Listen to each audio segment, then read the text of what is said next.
राम राम राम राम राम राम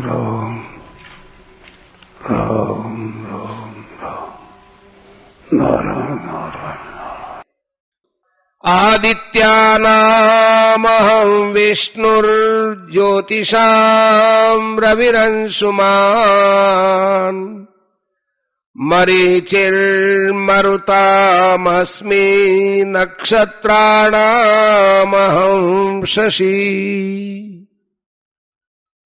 मैं अदिति के पुत्रों में विष्णु वामन और प्रकाशमान वस्तुओं में किरणों वाला सूर्य हूं।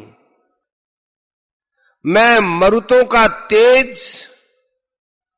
और नक्षत्रों का अधिपति चंद्रमा हूं। व्याख्या। इन विभूतियों में षष्ठी का प्रयोग किया गया है। षष्ठी का प्रयोग निर्धारण अर्थात मुख्यता के अर्थ में भी होता है और संबंध के अर्थ में भी होता है।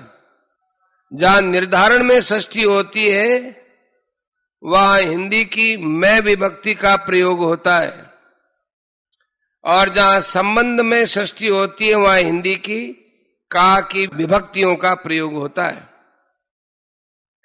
उदाहरणार्थ, इस श्लोक में पूर्वार्ध में निर्धारण के अर्थ में और उत्तरार्ध में संबंध के अर्थ में षष्ठी का प्रयोग हुआ है। आदित्यानाम अहम विष्णु। अदिति के धाता मित्र आदि जितने पुत्र हैं उनमें विष्णु अर्थात वामन मुख्य हैं। भगवान ने ही वामन रूप से अवतार लेकर दैत्यों की संपत्ति को दान रूप से लिया और उसे अदिति के पुत्रों माने देवताओं को दे दिया। वैसे 12 महीनों में जो 12 आदित्य होते हैं उनमें कार्तिक मास के सूर्य का नाम भी विष्णु है। ज्योतिषाम रविरंशुमान। चंद्रमा, नक्षत्र, तारा, अग्नि आदि जितनी भी प्रकाशमान चीजें हैं उनमें किरणों वाला सूर्य मेरी विभूति है, क्योंकि प्रकाश करने में सूर्य की मुख्यता है। सूर्य के प्रकाश से भी सभी प्रकाशमान होते हैं। मरीचिर मरुतामस्मि।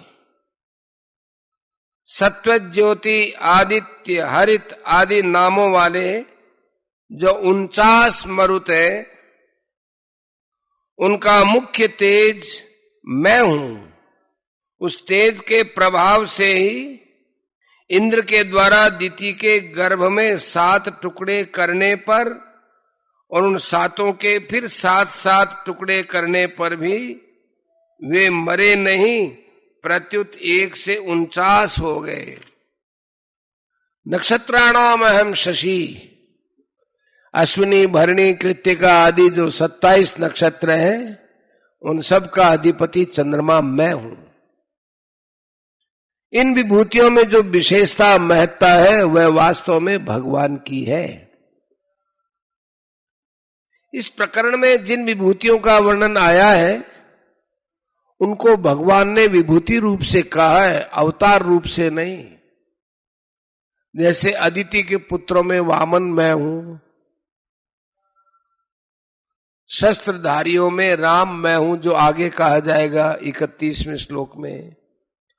वृष्णिवंशियों में वासुदेव कृष्ण और पांडवों में धनंजय मैं हूं 37वें श्लोक में। कारण कि यहां प्रसंग विभूतियों का है।